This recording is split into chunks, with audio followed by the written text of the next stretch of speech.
Hello, listener. My class is doing a project about water and the different impacts the world has on it. The twist is it has to be a Pecha Kucha, a video with 20 sides that are 20 seconds each. Please enjoy. Scientists distinguish the different freshwater environments by how the water moves. The water flowing in rivers and streams move fast. Lakes and ponds move slower. Wetlands and marshes are shallow areas of water. The water is unmoving for most of the year. All these environments have animal and plant life. The ocean, saltwater, is split up into two different environments. The open water, also known as pelagic zone, and the bottom of the ocean, which is known as benthic zone. The pelagic zone is then divided into three subzones. Sunlight zone, 0 to 200 meters. Sunlight enters this zone, allowing photosynthesis in plants. Twilight zone, 200 to 1,000 meters. The light that reaches this zone is dim, so plants cannot grow. In midnight zone, 1 to 4,000 meters. Light cannot reach this zone.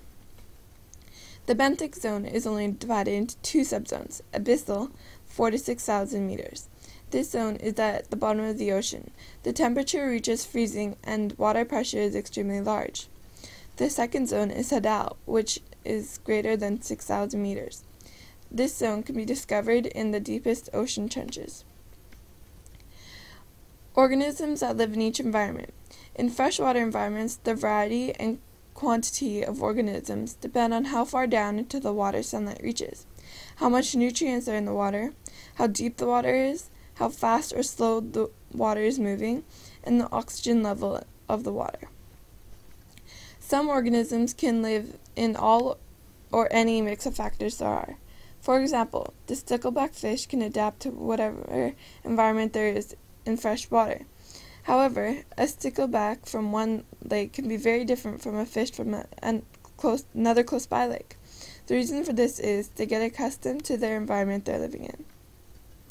Some freshwater organisms from around the world include American alligators, river otters, snow geese, hippopotamuses, bristletails, mayflies, dragonflies, and damselflies, catfish, eels, goldfish, piranhas, cichlid, and tetra. This is just some of the animals out of the very many in the world.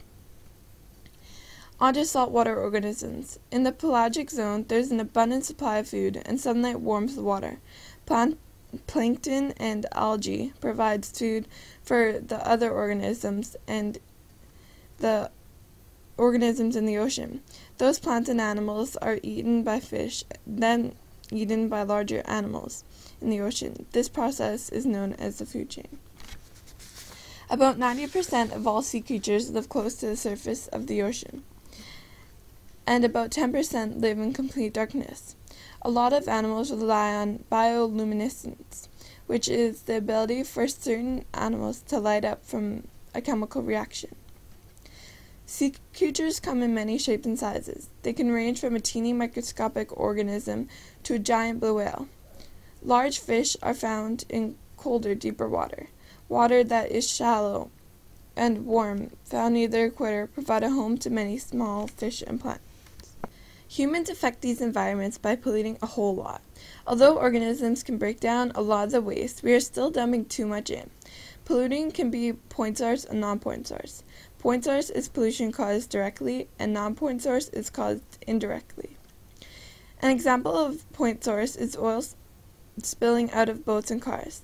Point source pollution is easy to find and to control because they are in a single location. A big example of point source pollution is the oil leaking from cruise ships, transportation of goods ships, and tankers. When these boats are traveling far, they are giving off a lot of oil. Non-point source pollution is a bunch of little things that combine and cause a big effect on the water environment. Most of the non-point source pollution is caused from runoff. The pollutants in runoff may include sediment from construction sites and crops, bacteria and nutrients from animal waste, and faulty septic systems. Waste, oil, and other toxic items have been polluting the ocean for thousands of years. The main cause of this pollution is humans. For a very long time, we have been damaging our water environment. But really, what goes around comes around. We are contaminating a source of food for us humans to eat which is only hurting ourselves. Did you ever think acid would be a factor in water pollution? Well, it is. Acid precipitation is a type of rain contained with acidic substances. Living in a lake as a result of acid precipitation would feel like swimming in vinegar. Acid precipitation can kill plants and animals, including entire lakes and forests. Soil that is highly acidic is not a good source for growing plants. To try and keep our water environment clean, I promise to do 5 things. First, I promise to think twice about littering. For example, whenever I have a chocolate bar wrapper, I will find the nearest garbage can, and if there isn't one, I will keep it until I find one. Second, I will buy things locally.